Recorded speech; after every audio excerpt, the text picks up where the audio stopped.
Yes,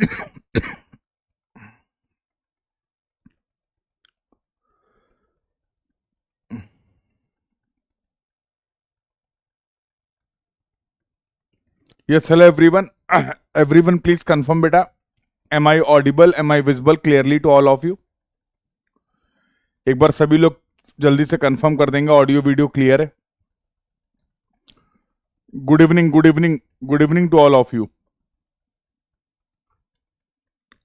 Good evening to all of you. Everyone, please confirm, beta. Am I audible? Am I visible clearly to all of you?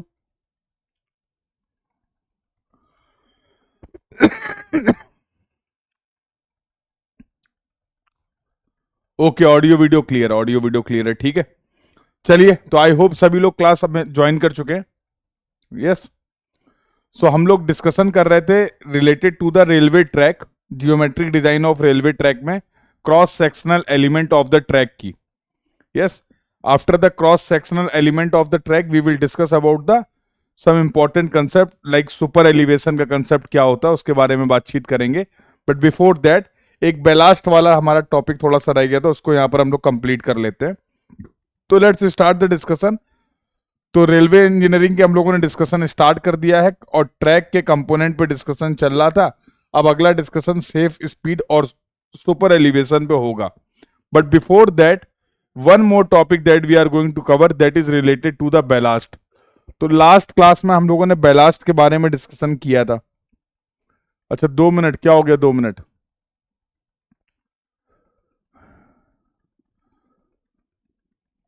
क्या wait करना है, क्या हो गया?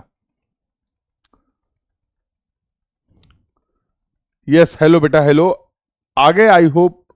I hope सभी लोग आ चुके हैं.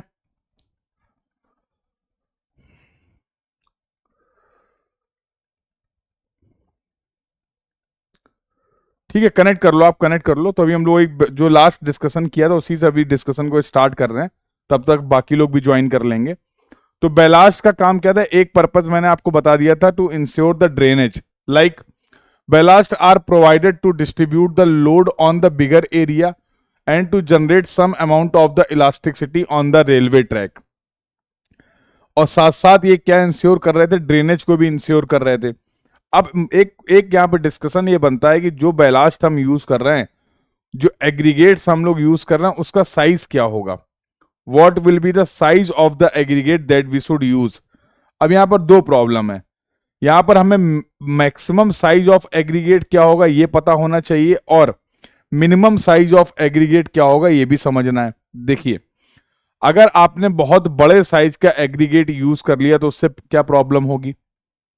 जस्ट थोड़ा सा सोचने की कोशिश करिए और बताइए, अगर हम लोगों ने ज्यादा बड़े साइज का एग्रीगेट यूज कर लिया तो how it will affect the performance of the railway track.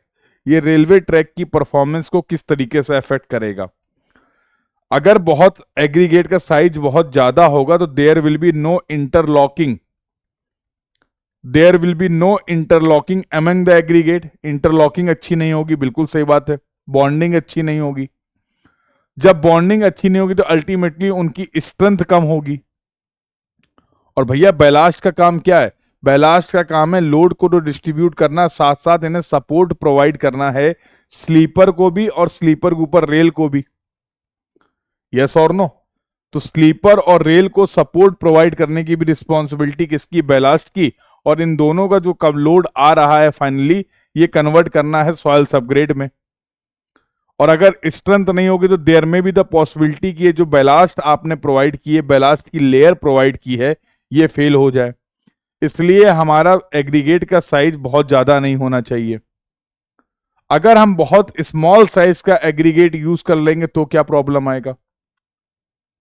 अगर हम बहुत स्मॉल साइज का एग्रीगेट यूज कर लेते हैं, इफ इन केस, उस केस में क्या प्रॉब्लम होगा? What will be the problem in that case if we are using very small size of the aggregate?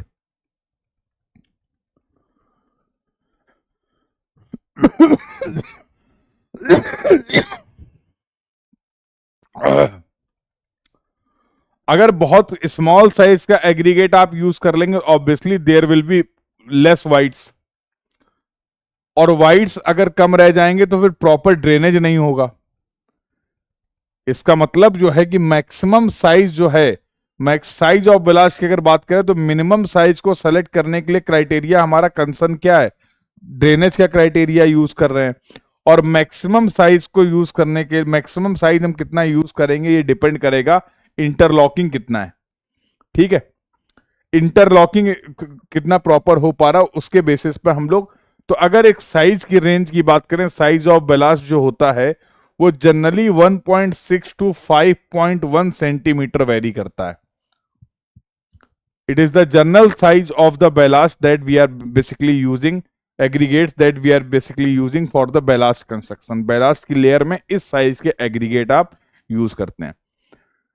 Discussion हमारा ये था कि मिनिमम साइज और मैक्सिमम साइज के सिलेक्शन का क्राइटेरिया क्या है। क्लियर है बेटा ये पॉइंट, ये डिस्कशन सभी को क्लियर है। अब बेलास्ट में जो लोड आया है उस लोड का जो डिस्ट्रीब्यूशन होगा, that for example this is the layer of the ballast, तो we are assuming this distribution will take place at an angle of 45 degree. तो फाइनली ये लोड जो सॉइल में डिस्ट्रीब्यूट हो रहा है, तो to calculate the most economical and efficient depth of the ballast, ballast की डेप्थ, बेलास्ट की लेयर प्रोवाइड कर रही है तो समझ में आ गया, लेकिन सर बेलास्ट की कितनी डेप्थ हो उस लेयर की ये कैसे पता चलेगा? तो इफिशिएंट भी हो और इकोनॉमिकल भी हो। अगर बहुत ज्यादा डेप्थ आप प्रोवाइड कर रहे हैं और अगर उसकी रिक्वायरमेंट नहीं है तो भैया मटेरियल लगेगा, कॉस्ट लगेगी, कंस्ट्रक्शन कॉस्ट लगेगी। तो इन दैट केस इफ जितना डेप्थ रिक्वायर्ड नहीं है उससे ज्यादा की डेप्थ आप प्रोवाइड कर रहे हैं तो भी प्रॉब्लम है। जितनी इस बेलास्ट की डेप्थ रिक्वायर्ड है उससे कम अगर आप डेप्थ प्रोवाइड करेंगे, in that case there also problem. Yes और नो? तो वो प्रॉपरली लोड को डिस्ट्रीब्यूट नहीं कर पाएगा और सॉइल का जो लेयर है वहां पर डैमेजेस, वहां पर फेलियर हो सकते हैं। और पूरा का पूरा ट्रैक सिस्टम जो है वो किस पे सपोर्टेड है?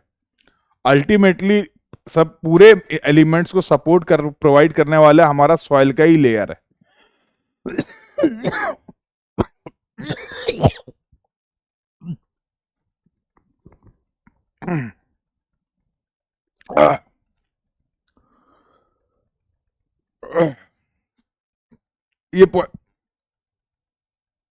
ये पॉइंट क्लियर है सभी को बेटा? This point is clear to everyone?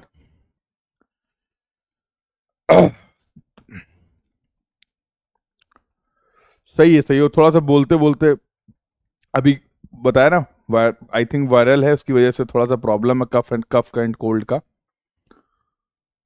तो उसकी वजह से हो जा रहा, कोई दिक्कत नहीं।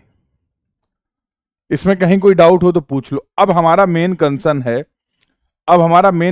हमें effective depth of the ballast और efficient depth of the ballast को फाइंड आउट करना है, and that also should be economical.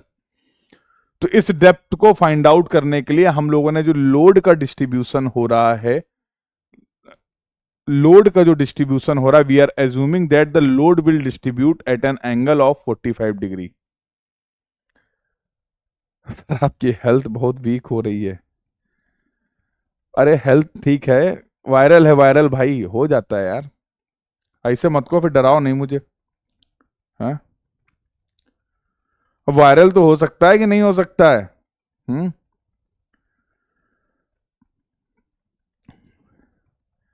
हाँ, ऐसी बातें मत करो।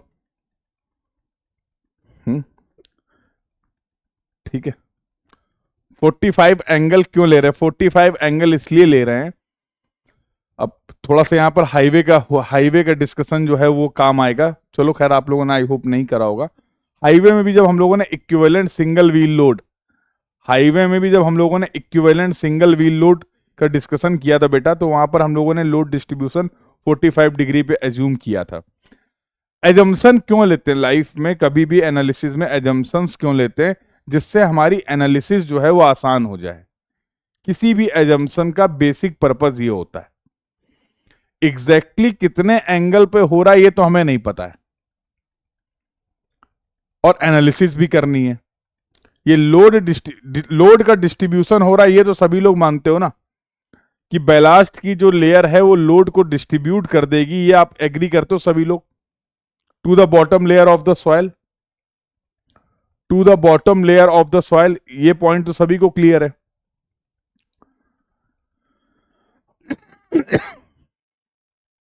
लेकिन एग्जैक्टली किस एंगल पे हो रहा है, अब हमें ये जानना है डेप्थ ऑफ बैलास्ट। समझो, हमें ये जानना है डेप्थ ऑफ बैलास्ट, कि हम बैलास्ट की कितनी डेप्थ हम प्रोवाइड करें, और किस एग्जैक्टली किस एंगल से ये डिस्ट्रीब्यूशन हो रहा है ये हमें पता नहीं है। तो कुछ ना कुछ तो एज्यूम करके स्टार्ट करना पड़ेगा ना। तो based on the experience you can say, इसको आप एज ए गाइडलाइन मान सकते हैं कि हम लोगों ने इस डिस्ट्रीब्यूशन का एंगल है वो एज्यूम किया है 45 डिग्री। अब इस एजम्पशंस के बेसिस पे ही हम लोग डेप्थ ऑफ बैलास्ट को फाइंड आउट करेंगे। अगर हम ये एंगल एज्यूम नहीं करते तो it will be very difficult for us. Sir minimum या मैक्सिमम रेंज बता तो दिया ना, 1.9 से कम ले लोगे तो ड्रेनेज की प्रॉब्लम हो जाएगी, 5.1 से ज्यादा ले लोगे तो आपका इंटरलॉकिंग वाला प्रॉब्लम हो जाएगा। इसीलिए तो जनरल रेंज रख दी है कि जो आप एग्रीगेट्स यूज करते हैं बैलास्ट के लिए, जनरल जो रेंज है उसकी वो 1.9 टू 5.1 सेंटीमीटर है। ठीक है, और ऐसा तो है नहीं कि बिल्कुल एक ही साइज के सारे एग्रीगेट आपको मिल जाएंगे प्रैक्टिकली, कि नहीं नहीं भाई 25 mm का ही हमें एग्रीगेट चाहिए, 25 mm के ही सारे एग्रीगेट होने चाहिए, ऐसा भी प्रैक्टिकली पॉसिबल नहीं है। That's why we have discussed here the range. तो first we have assumed this angle based on the experience, based on the guidelines, और now based on this assumption, अब इस assumption के बेसिस पे we will perform the further analysis। क्या क्या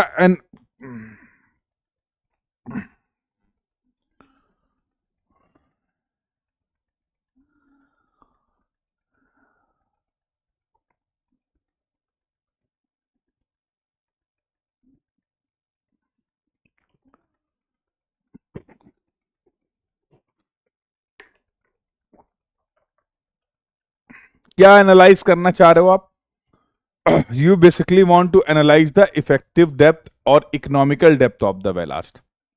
इस assumption वाली बात सभी को क्लियर हो गई?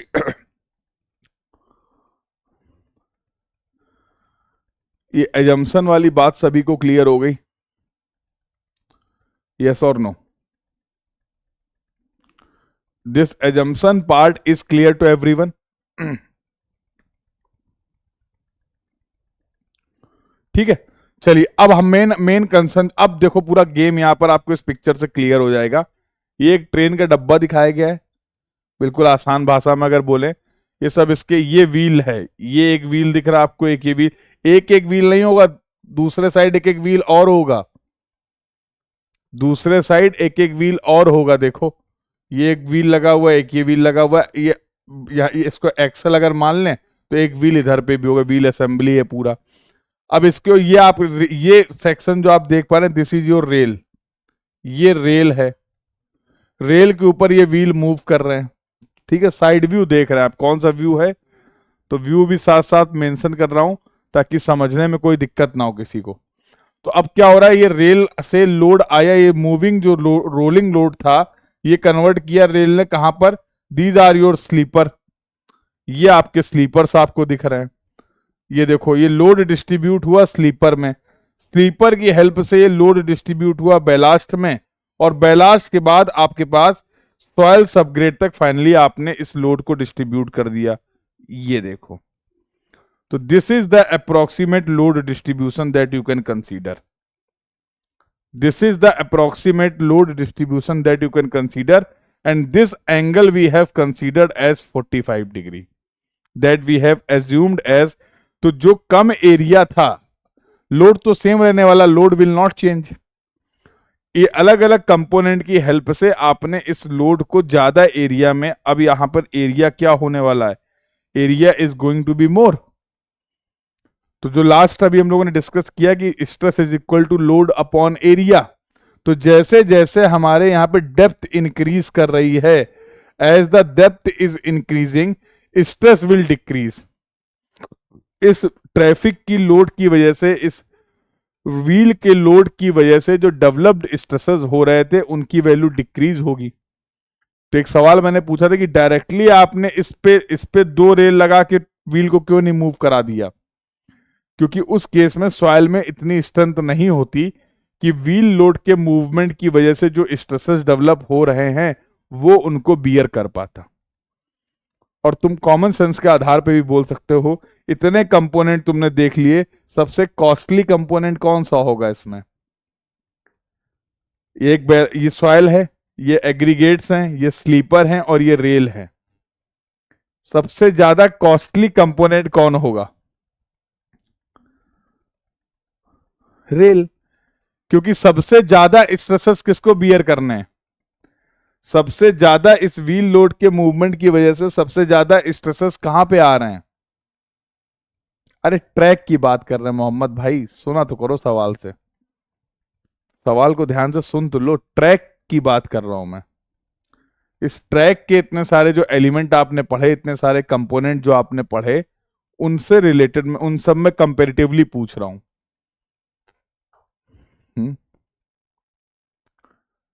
क्लियर है?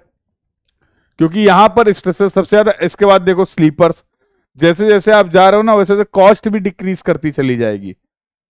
मटेरियल की cost will decrease as the, क्योंकि सबसे बेस्ट क्वालिटी का मटेरियल हमें टॉप पे रिक्वायर्ड है। We need to provide the superior quality of the material at the top. We need to provide the superior quality of the material at the top. तो अब इसके पूरे elements और उनकी फंक्शनिंग क्या है, पर्पस क्या है, ऑब्जेक्टिव क्या है, और ये लोड ट्रांसफर की मैकेनिज्म क्या है, I hope all these things are clear with the help of this diagram now.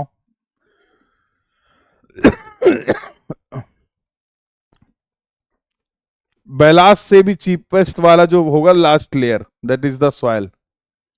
Sir एक जनरल डाउट है सर, अगर सॉइल ही सपोर्ट नहीं कर रही हो तो हम कैसे वहां रेल डिजाइन करेंगे? You will increase the depth ना बेटा। उस केस में फिर आपको उस बैलास्ट की डेप्थ इंक्रीज करनी पड़ेगी, और क्या। अगर कहीं पे सॉइल ऐसी है जहां पर सॉइल की स्ट्रेंथ बहुत कम है तो we need to increase the depth of the ballast. हम तब फिर इस पूरे ट्रैक असेंबली की डेप्थ को और बढ़ा देंगे ताकि बॉटम तक पहुंचते पहुंचते ये एरिया और ज्यादा हो जाए। In that case if the soil is having the very less strength, in that case ultimately we need to increase the area. ये डिस्ट्रीब्यूशन का एरिया हमें इंक्रीज करना है बॉटम तक जाते जाते। In that case, we are going to increase the depth of the ballast. Soil की अगर स्ट्रेंथ सफिशियंट है, सॉइल में अगर प्रॉपर स्ट्रेंथ है, तो उस केस में हम क्या कर लेंगे? In that case we will use the less depth of the ballast. तो ऐसे ही तो आपने हाईवे में भी किया था कि फ्लेक्सिबल पेमेंट की थिकनेस, अलग अलग लेयर की जो थिकनेस होगी वो डिपेंड करेगी सॉइल की कैरेक्टरिस्टिक्स पे। ये सर ना हर जगह, हर रोड के हर लेयर की, या ऐसे ही बोल सकते जहां जहां पे भी रेलवे ट्रैक होगा सब जगह एलिमेंट्स या डेप्थ ऑफ बैलास्ट सेम नहीं होगा। क्यों नहीं सेम होगा? क्योंकि सब जगह की सॉइल की कैरेक्टरिस्टिक्स सेम नहीं होंगी। सब जगह की सॉइल की कैरेक्टरिस्टिक्स सेम नहीं होंगी। क्लियर है बेटा? ठीक है, ये ऋतिक बात हो चुकी बेटा प्रीवियस क्लास में, तो उसको एक बार देख लेना। जिनका भी पहला लेक्चर मिस हो गया एक बार देख लेना। तो ये जनरल डाउट थोड़ा सा कंट्रोल करो, ठीक है सर? तो कॉस्ट इंक्रीज हो जाएगा as compare to that of normal depth, definitely. तो ट्रैक प्रोवाइड करना है, सॉइल में स्ट्रेंथ नहीं है तो कॉस्ट तो लगानी पड़ेगी ना मेरे भाई। देखो जो जरूरी है उसको नहीं कम करने को बोला जा रहा है, इफेक्टिव यूटिलाइजेशन के लिए बोला जा रहा है। इफेक्टिव यूटिलाइजेशन करना, आपको चीजें वेस्ट भी ना हो, जो रिक्वायर्ड है वो तो करना ही पड़ेगा। अगर हमें कहीं कंस्ट्रक्शन करना है, अब ऐसा थोड़ा कि हमें सॉइल में स्ट्रेंथ भी नहीं है और हम वहां पर कॉस्ट की भी बात सोचे। अगर दो कंपेरेटिवली बात करेंगे, जहां पर सॉइल में अच्छी स्ट्रेंथ है, ज्यादा स्ट्रेंथ है, तो वहां पर कॉस्ट विल बी लेस। तो मेन पर्पस क्या, ट्रैक डिजाइन करना है कि नहीं करना है? तो समझो इस इकोनॉमिकल वर्ड का मतलब क्या है। जितनी जरूरत है हाँ, आप सॉइल को स्ट्रेंथ को कैसे इंक्रीज कर सकते हैं, सॉइल की परफॉर्मेंस को कैसे इंक्रीज कर सकते हैं, ये इसके लिए पूरा एक सब्जेक्ट ही है आपका सॉइल मैकेनिक्स या जियो टेक्निकल इंजीनियरिंग जिसको आप बोलते हो। तो सॉइल की पूरी कैरेक्टरिस्टिक्स, सॉइल की प्रॉपर्टीज को कैसे एनहेंस किया जाए, अभी जो हम लोग बार बार यहाँ पर टर्म में बोल रहे हैं कि सॉइल की स्ट्रेंथ, कैपेसिटी, बियरिंग कैपेसिटी, वो सब कैसे निकलती है, वो सब बहुत डिटेल में, बहुत मेजर और बहुत इंपॉर्टेंट सब्जेक्ट है आपका सिविल इंजीनियरिंग का, that is the Jio technical engineering. तो वहां पर इन्हीं सब चीजों की बातचीत करनी है। ठीक है, तो अब इसके बेसिस पे what will be the depth of the ballast, ये हम जानना चाह रहे हैं, जिसके बारे में डिस्कशन कर लेते हैं। तो how we can find out the effective depth of the ballast, तो लेट्स सी, बहुत सिंपल द कंसेप्ट है, चलो देख लेते हैं। तो मैंने क्या बोला, देखो जरा ध्यान से, कि एक ये तुम्हारा क्या है, let me change the colour, ये तुम्हारा एक स्लीपर है और एक ये स्लीपर है, इनके बीच में आपने स्पेसिंग प्रोवाइड कर रखी है। देखो सेंटर जो स्पेसिंग है वो हम मेजर कर रहे हैं सेंटर टू सेंटर, एक स्लीपर के सेंटर से दूसरे स्लीपर के सेंटर के बीच की स्पेसिंग को, जिसको आपने रिप्रेजेंट कर दिया एस से। ठीक है, और ये एंगल आपने एज्यूम कर लिया 45 डिग्री। तो मेरे भाई एक बात बताओ, this is DB is going to be the depth of the ballast, DB is going to be the depth of ballast. DB जो हो गया ये आपका टर्म हो गया डेप्थ ऑफ बेलास्ट, एस हो गया centre to centre spacing, centre to centre spacing between the sleeper, और एज्यूम कर रखा, और W is the width of the sleeper, W जो है that is the width of sleeper, ये जो स्लीपर है आपकी, इसकी जो विड्थ है दैट इज डब्ल्यू। डायग्राम में अगर हम डब्ल्यू को इंडिकेट करें तो देखो this is the W that we have indicated, width of the sleeper. Because you have assumed the angle as 45 degree, इसी के बेसिस पे आप लिख पा रहे हो कि ये जो डेप्थ होगी, depth of ballast, this angle is 45 degree, तो ये टोटल डिस्टेंस कितनी हो जाएगी, this is going to be 2 times of the depth of the ballast, yes और नो, बताओ भाई, this is going to be the 2 times of the depth of the ballast. अरे बोल सकते हैं हाँ या ना बेटा, कोई दिक्कत, देखो यार देखो, चलो तो ऐसे समझ लो, ये एंगल आप बोल लो sir this angle is 45 degree, let's say this angle is 45 degree, ये एंगल आपका हो गया 45 डिग्री, ये आपका डेप्थ ऑफ बेलास्ट है, तो ये डिस्टेंस कितनी हो जाएगी, what will be the value of x, what will be the value of x, बता दो, what will be the value of x, x will be equal to DB, तो similarly this is going to be the DB, ये distance होगी DB, and this is also equal to DB, तो total distance is going to be 2 times of DB. तो how you can write the expression spacing between the sleeper SS is given to W by 2 plus W by 2 plus twice of the depth of the ballast। बोलो यहां से अगर हम यहां पूरी इस कहानी को लिखें, ये पूरी डिस्टेंस कितनी होगी, तो आप बोलोगे sir this is going to be S will be equal to, we can write, यहां इससे इस डिस्टेंस को अगर मैं रिप्रेजेंट करूं तो जो आपने बोला था S है, it will be equal to W by 2 plus W by 2 plus 2 times of the depth of the ballast, yes or no।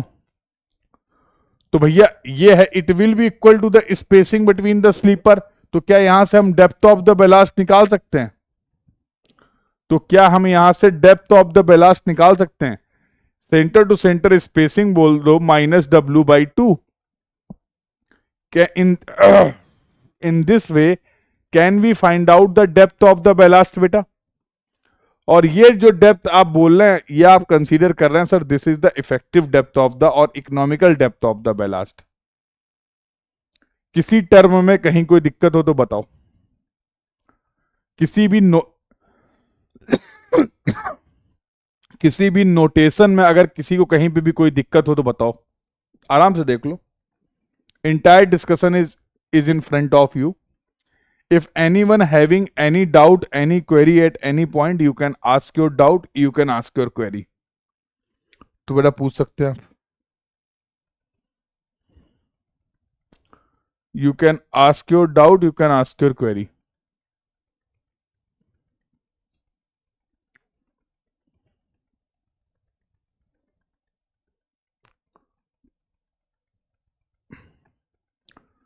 लो देखो कैसे हुआ, ये देखो, ये एक स्लीपर है जिसकी विड्थ है W। लो, एक स्लीपर ये है जिसकी विड्थ है W।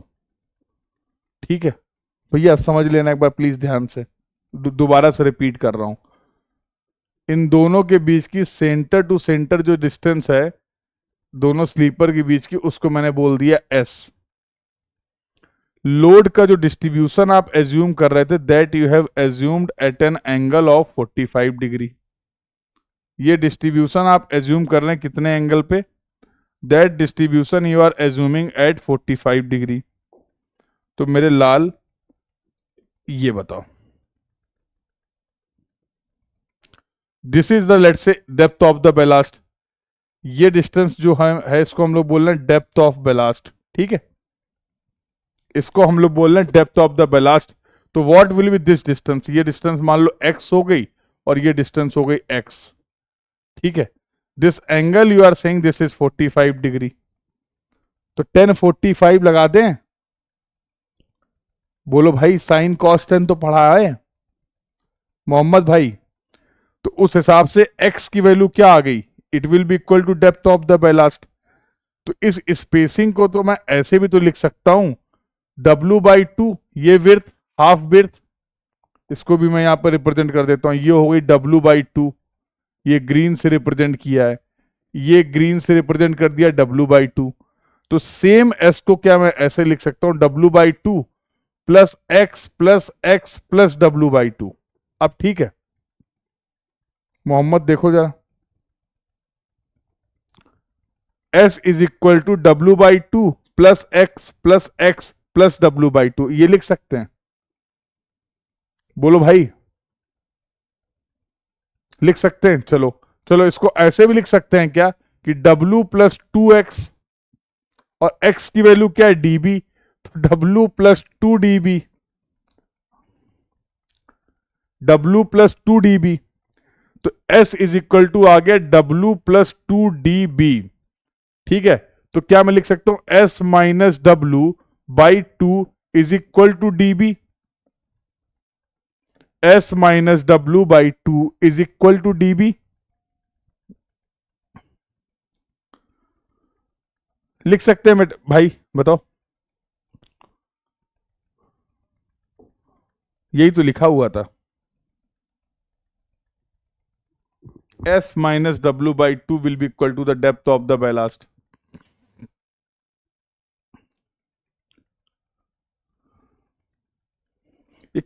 क्लियर है अभी?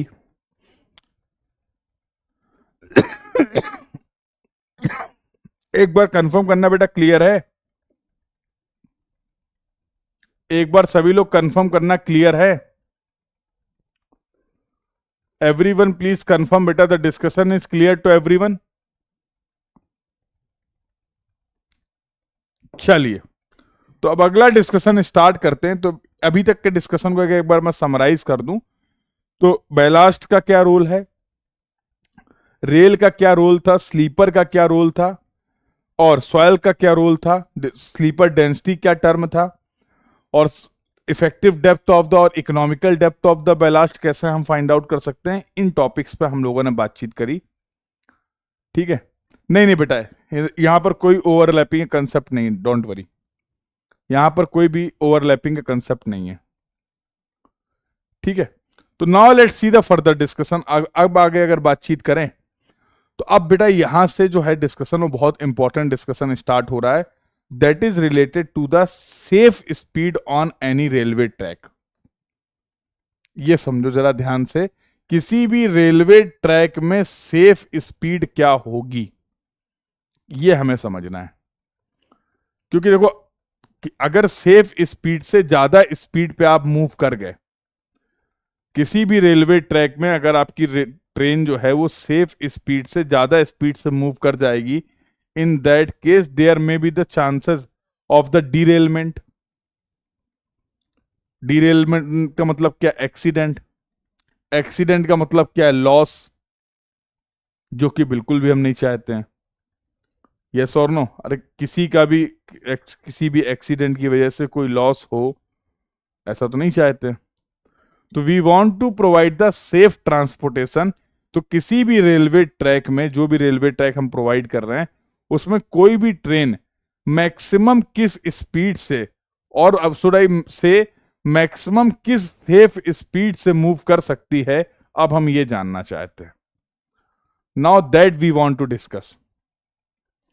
Now that we want to discuss. तो बहुत इंपॉर्टेंट एक बात लिखी हुई है कि safe speed which is the safe from danger of overturning and derailment depends upon these four important, very important parameter. किसी भी रेलवे ट्रैक पे मैक्सिमम सेफ स्पीड कितनी होगी, वो चार बातों पे डिपेंड करती है। एक तो किस गेज की ट्रैक आप प्रोवाइड कर रहे हैं। आपका जो ट्रैक है वो ब्रॉड गेज है, मीट्रिक गेज है, नैरो गेज है, फीडर गेज है।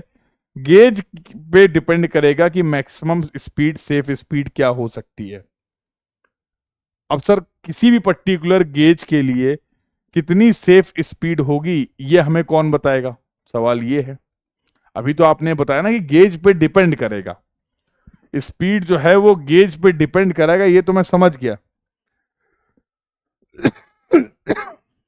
लेकिन लेकिन अब ये स्पीड कितनी होगी हमें ये कौन बताएगा?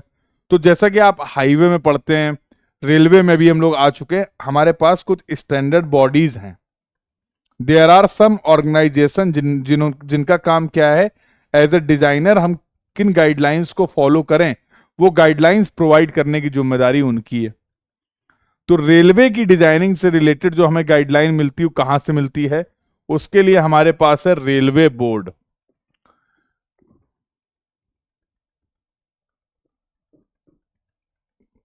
रेलवे बोर्ड क्या करेगा बेटा? Railway board will provide you the guideline. Yes, like IRC. तो हाईवे में जब हम गाइडलाइन की बात करते हैं तो इंडियन रोड कांग्रेस की बात कर लेते हैं, आईआरसी। एज ऐसे ऐसे ही जब हम लोग एयरपोर्ट इंजीनियरिंग की बात करेंगे तो वहां पर भी हमारे पास एक ऑर्गेनाइजेशन है जिसको हम लोग बोलते हैं ICAO, international civil aviation organization. तो अभी आसान भाषा में आप इसको ऐसे समझ लो कि ये एक ऑर्गेनाइजेशन है। आप उनसे पूछे सर हम ब्रॉड गेज बनाएंगे, तो वो बता देंगे भाई इतनी मैक्सिमम स्पीड हो सकती है, सेफ स्पीड। आपने बोला सर हम मीट्रिक गेज बना रहे हैं, क्या स्पीड होगी? रेलवे बोर्ड के पास उसकी जानकारी है, वो डिटेल आपको बता देंगे।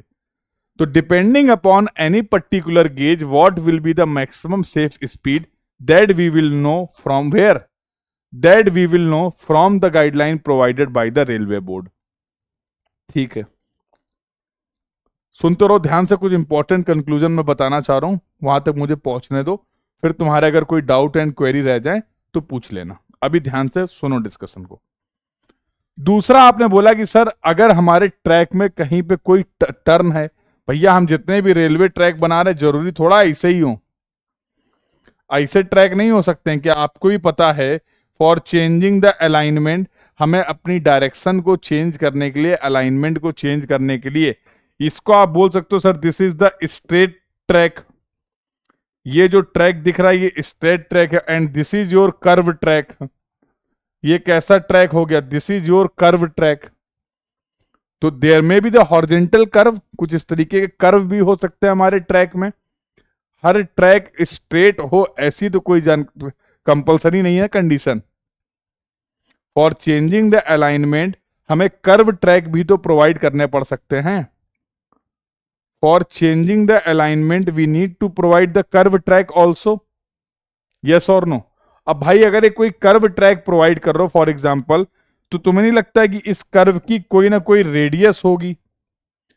इस कर्व की कोई ना कोई रेडियस होगी, यस और नो? मान लो ये सिंपल सर्कुलर कर्व आपने प्रोवाइड किया है, मान लो ये सिंपल सर्कुलर कर्व आपने प्रोवाइड किया है, तो सर्कुलर कर्व की कोई ना कोई तो रेडियस होगी। तो अगर कहीं पे कोई कर्व ट्रैक है तो किस रेडियस का कर्व है उस पे भी आपकी सेफ स्पीड डिपेंड करेगी। क्योंकि आपको पता है कि जब कभी भी कोई भी बॉडी कर्व पाथ में मूव करती है, whenever any body is moving on a curve path, it will be subjected to a force जिसको हम लोग बोलते हैं सेंट्रीफ्यूगल फोर्स। और सेंट्रीफ्यूगल फोर्स पी की टेंडेंसी क्या होती थी कि वो आपकी बॉडी को हमेशा अवे फ्रॉम द सेंटर ले जाना चाहती है। और जब हमारी ट्रेन अगर कर्व पाथ में मूव कर रही है और अगर उसमें सेंट्रीफ्यूगल फोर्स भी एक्ट कर रहा है, तो उस सेंट्रीफ्यूगल फोर्स की वजह से there may be the chances of the overturning, कि हमारी जो रेल है वो ओवरटर्न कर जाए। There may be the possibility, क्योंकि पी फोर्स चाह तो यही रहा है, पी फोर्स चाह तो यही रहा है कि आपका व्हीकल ओवरटर्न हो जाए। तो किस रेडियस का कर्व है, और पी का फॉर्मूला क्या होता है, mv²/r। तो अगर r ज्यादा है तो p कम होगा, और अगर r कम है तो p ज्यादा होगा।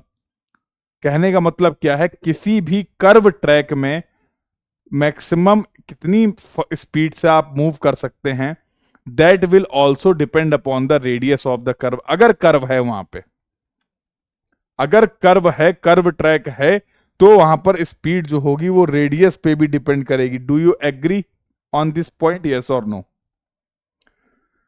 अब अगर कहीं पे सेंट्रीफ्यूगल फोर्स P है, तो उसके लिए इस सेंट्रीफ्यूगल फोर्स P के इफेक्ट को कंट्रोल करने के लिए या बैलेंस करने के लिए हम लोग एक टर्म यूज करते हैं जिसको हम लोग बोलते हैं सुपर एलिवेशन। सुपर एलिवेशन क्या होता है कि इस P फोर्स के इफेक्ट को हमें बेसिकली क्या करना है, ओवरकम करना होता है। जिनको नहीं पता उनके लिए अभी इजी लैंग्वेज में बता रहा हूं। तो सुपर एलिवेशन में जनरली हम लोग क्या करते हैं कि आउटर एज जो होती है, आउटर रेल जो होती है इस कर्व की, उसका कंस्ट्रक्शन थोड़ा हायर एलिवेशन पे करते हैं as compare to the inner rail. कि ऐसा करने से हमारा क्या होता है, पी फोर्स के इफेक्ट को हम बैलेंस कर लेते हैं। अभी के लिए मान लो कितना हायर एलिवेशन पे प्रोवाइड करेंगे और कैसे ऐसा करने की वजह से पी फोर्स के इफेक्ट को हम लोग बैलेंस कर पा रहे हैं, that will be the part of the discussion. अभी के लिए मान लेते हैं कि हाँ, ये जो पी फोर्स एक्ट कर रहा था, सेंट्रीफ्यूगल फोर्स एक्ट कर रहा था, इसको कंपनसेट या इसको बैलेंस करने के लिए हमारे पास एक कोई तरीका है जिसको हम लोग बोलते हैं सुपर एलिवेशन। कितना सुपर एलिवेशन आप प्रोवाइड कर रहे हैं उस बात से भी डिपेंड करेगा कि इस ट्रैक में आप मैक्सिमम किस स्पीड से मूव कर सकते हैं। The amount of super elevation that you are providing in the case of curve track will also affect the speed on the track। मानते हो कि नहीं? अरे भाई बिल्कुल भी सुपर एलिवेशन ना प्रोवाइड करो, बहुत कम स्पीड से मूव करना पड़ेगा तुम्हें सेफ रहने के लिए। थोड़ा सा सुपर एलिवेशन प्रोवाइड कर दोगे तो थोड़ी सी स्पीड इंक्रीज कर सकते हो। प्रॉपरली अगर आपने सुपर एलिवेशन डिजाइन कर लिया तो जो भी मैक्सिमम पॉसिबल स्पीड है, हो सकता है आप उस स्पीड से भी मूव कर पाए। तो whatever super elevation we have provided या फिर we will provide, it will also affect, ये भी अफेक्ट करेगा कि आपके ट्रैक पे कितनी स्पीड होगी, यस और नो। और चौथा जो डिस्कशन होता है that is based on the transition curve. अब होता क्या है, जिन्होंने भी हाईवे नहीं पढ़ा है, जिन्होंने हाईवे पढ़ा उनको ट्रांजिशन कर्व के बारे में बहुत कुछ पता है, ठीक है। जिन्होंने नहीं पढ़ा उनके लिए अभी मैं बताता हूं, यहां पर भी पढ़ेंगे हम लोग। ट्रांजिशन कर्व क्या होता है, एक वेरिएबल रेडियस का कर्व होता है। तो जैसे अभी मैंने बोला कि ये सर्कुलर ट्रैक है, तो कभी भी हम स्ट्रेट ट्रैक को डायरेक्टली सर्कुलर ट्रैक के साथ कनेक्ट नहीं कर सकते हैं। थोड़ा सा बात कर लेते हैं।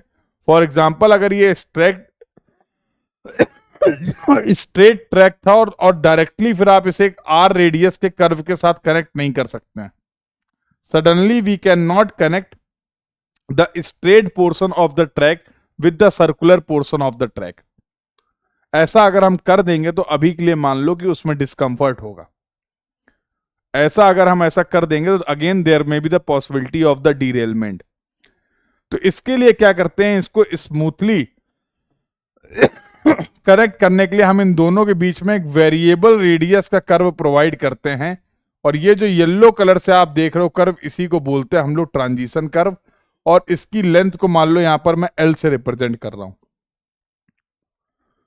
तो अब इसकी लेंथ कितनी होगी ये डिपेंड करेगा वेरियस जियोमेट्रिकल पैरामीटर में, यस और नो। तो ट्रांजिशन कर्व की कितनी लेंथ है इस बात पे भी एक ट्रैक की स्पीड जो होगी वो डिपेंड करेगी। तो ये 4 पैरामीटर हैं, 4 फैक्टर आप बोल सकते हो जो किसी भी ट्रैक पे मूवमेंट की स्पीड की बात कर रहे हैं। यहां तक की कहानी क्लियर है सभी को? यहां तक का डिस्कशन सभी को क्लियर है, यस और no? The discussion till now is clear to everyone, yes और नो? बोलो बेटा। अभी हम सेफ स्पीड की बात नहीं कर रहे हैं, अभी मैं हर क्राइटेरिया के बेसिस पे कितनी स्पीड होगी ये मैंने आपको बताया है कि what will be the speed based on the gauge distance, ये डिस्कस किया। What will be the speed based on the radius, ये डिस्कस किया। What will be the speed based on the super elevation, वो discuss किया। What will be the speed based on the length of the transition curve, ये discuss किया। अब मैं तुमसे एक सवाल पूछ रहा हूं, बस तो सही से बता दो, तो इतना एक्सप्लेन करने का मेरा पर्पस फुलफिल हो जाएगा, सॉल्व हो जाएगा। अब मैं तुमसे इन जनरल पूछ रहा हूं कि किसी भी ट्रैक पे मूवमेंट की सेफ स्पीड क्या होगी? What will be the safe speed on any track? What will be the safe speed of movement on any track? बोलो। कहना इससे क्या मैं ऐसा बोल सकता हूं कि किसी भी ट्रैक पे सेफ स्पीड इन चारों क्राइटेरिया के स्पीड का मिनिमम होगी, नॉट मैक्सिमम? नहीं समझ आया? समझा देते हैं। For example based on the gauge आपने बोला कि सर फॉर एग्जाम्पल गेज के बेसिस पे मान लो आपने बोला सर हम एक ट्रैक पे 100 kmph की स्पीड से मूव कर सकते हैं based on the gauge distance. किसने बता दिया होगा? रेलवे बोर्ड ने बता दिया होगा, ठीक है। दूसरा आपने बोला था रेडियस कितनी है, उसके बेसिस पे मान लो कहीं से आपने स्पीड पता करी किसी तरीके से और वो स्पीड आ रही 80 kmph।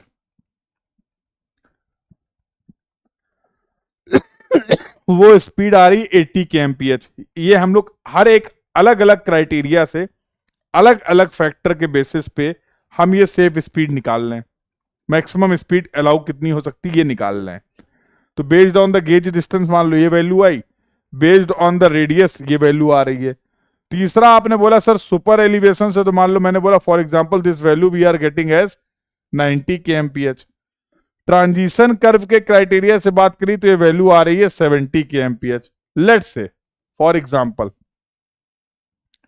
अगर मैं चाहता हूं कि किसी भी ट्रैक पे मैं हर कंडीशन पे सेफ रहूं, तो what will be the safe speed to ensure the safety from all the criteria?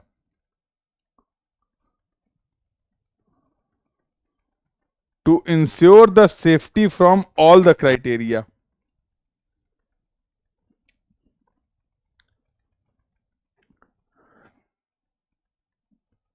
तो ये सभी जो स्पीड आप लिख रहे हैं that is the maximum speed based on the different criteria.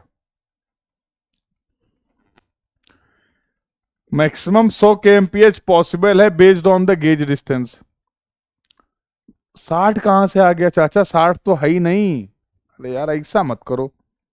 हाँ, फिर ऐसे कमेंट करते हो तो मुझे लगता है कि क्लास में सीखने का पर्पस नहीं है, पर्पस कुछ और है। 60 तो लिखा ही नहीं है।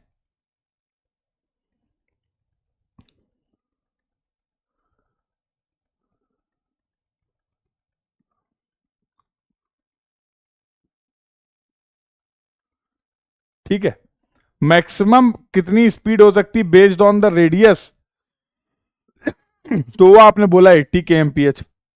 मैक्सिमम कितनी स्पीड हो सकती है based on the super elevation criteria, वो आ गई 90 kmph। मैक्सिमम कितनी स्पीड हो सकती है based on the transition curve criteria, तो वो स्पीड आ गई 70 kmph।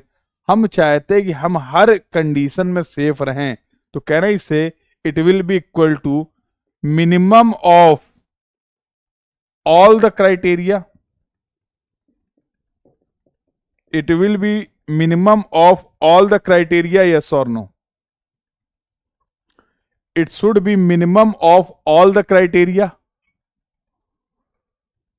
it should be minimum of all the criteria, yes or no?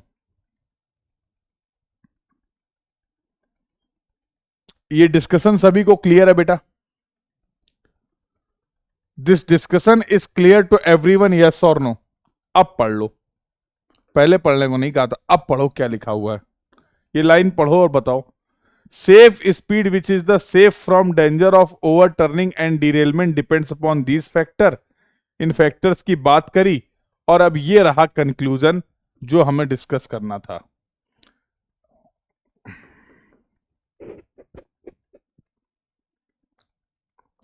Maximum speed on the railway track should be the minimum of.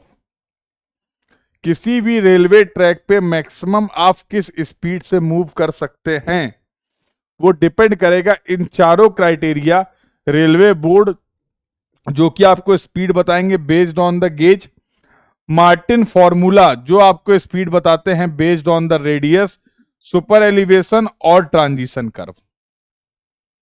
Super elevation और transition curve, इन सभी criteria की जो maximum speed होगी उन सब का minimum speed जो होगा that will be the maximum safe speed on the railway track.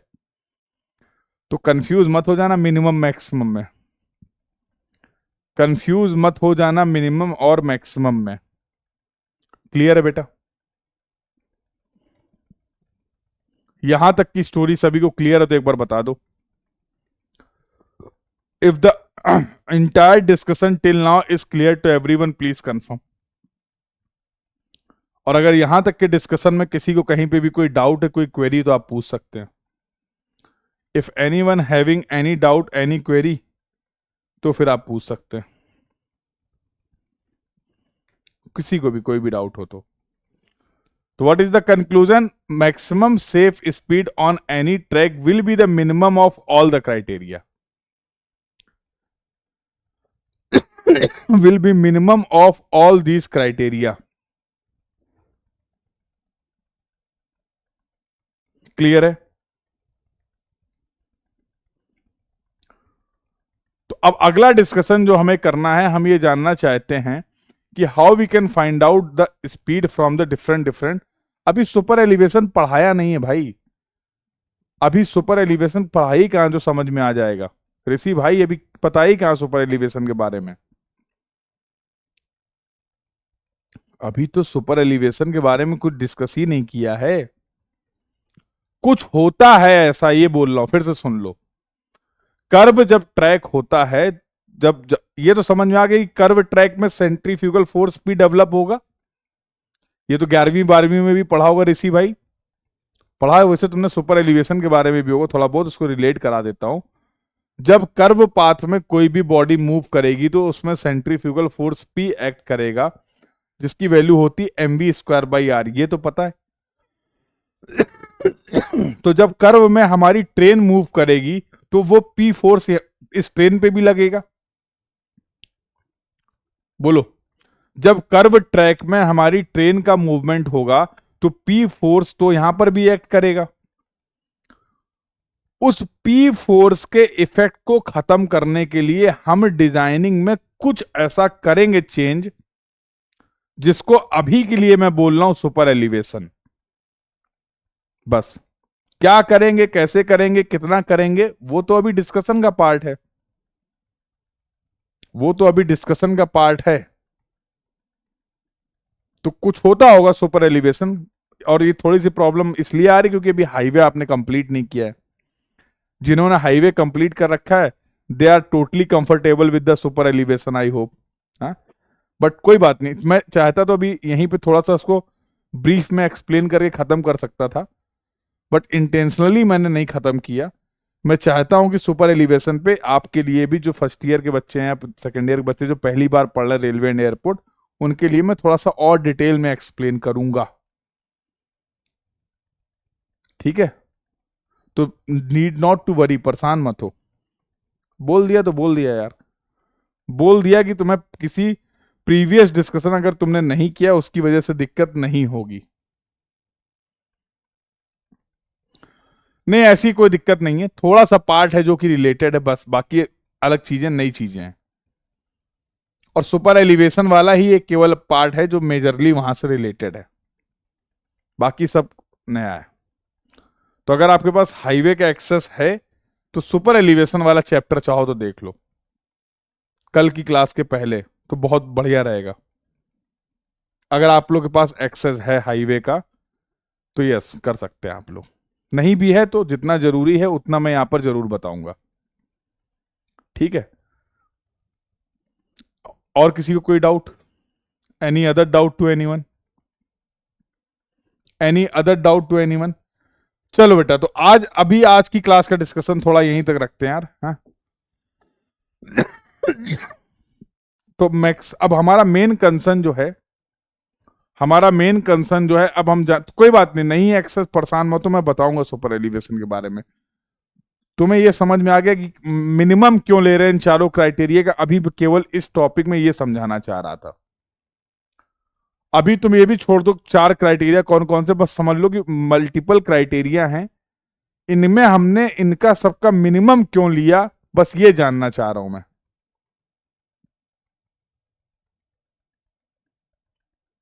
ये पॉइंट क्लियर हो गया, why we have not consider the maximum value. इन चारों क्राइटेरिया की मैक्सिमम वैल्यू क्यों नहीं कंसीडर की? और जनरलाइज कर देता हूं, अब मैं क्राइटेरिया ही नहीं मेंशन कर रहा हूं, इन चारों क्राइटेरिया की मिनिमम वैल्यू क्यों आपने कंसीडर करी, ये पॉइंट क्लियर हो गया। ये चार क्राइटेरिया क्या हैं, इनके बेसिस पे कैसे हम स्पीड निकालेंगे, वो हमारा अभी डिटेल डिस्कशन है। That is the detail discussion, तो उसके लिए चिंता मत करो। ठीक है, चलो, तो वो then that we will do in the next class. तो अभी हम लोगों ने यहाँ पे पूरे क्रॉस सेक्शनल एलिमेंट खत्म कर लिए, इंक्लूडिंग द यहाँ पर effective depth of the ballast, effective and economical depth of the ballast, effective and economical depth of the ballast की बात कर ली, और सेफ स्पीड का क्राइटेरिया डिस्कस कर लिया, सेफ स्पीड का क्राइटेरिया डिस्कस कर लिया। इसके बाद का फर्दर डिस्कशन करेंगे हम लोग नेक्स्ट क्लास से। Yes, we should safe in all the condition ना, that's why we have considered the minimum value. Point clear है? पॉइंट क्लियर है? डिस्कशन क्लियर है? तो I hope the entire discussion from today's both classes is clear to everyone. ठीक है, तो this was the discussion from my side and we will have the further discussion hopefully tomorrow at 7 PM। तो कल भी आपकी class जो है वो 7 PM पे है, और hopefully we will complete the discussion further. बिल्कुल, क्वेश्चन एक दो क्वेश्चन भी हैं यहाँ पर मैंने मेंशन किए हैं, आप उनको ट्राई कर सकते हैं। आज कोई डीपीपी आएगी कि नहीं? तो if batch manager is present in the class तो please confirm, is there any DPP that is going to be upload? I think there should be no DPP. You will get the DPP after the geometric design part.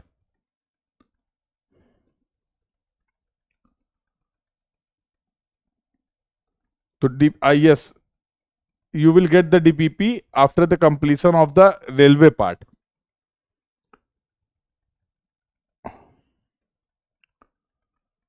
ठीक है, तो you will get the notification for that, और you can refer the planner also. तो एक बार आप planner भी देख लीजिए, उसमें मेंशन होगा बेटा, हाँ, उसी के अकॉर्डिंग वी विल फॉलो।